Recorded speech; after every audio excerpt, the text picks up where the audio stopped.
તમારી ચામુંડાનો મઢ હોય ખાલી લાંબી આંગળી કરીને એમ કહો કે આવજે મારા બાપની દેવી,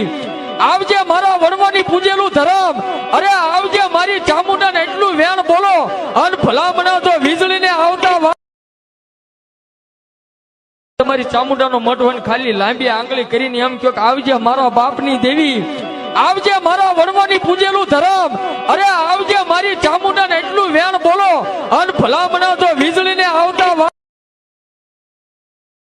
તમારી ચામુંડાનો મઢ હોય ખાલી લાંબી આંગળી કરીને એમ કહો કે આવજે મારા બાપની દેવી, આવજે મારા વણવાની પૂજેલું ધરમ, અરે આવજે મારી ચામુંડાને એટલું વેણ બોલો અને ભલામણા તો વીજળીને આવતા તમારી ચામુંડાનો મઢ હોય ખાલી લાંબી આંગળી કરીને એમ કહો કે આવજે મારા બાપની દેવી, આવજે મારા વણવાની પૂજેલું ધરમ, અરે આવજે મારી ચામુંડાને એટલું વેણ બોલો અને ભલામણા તો વીજળીને આવતા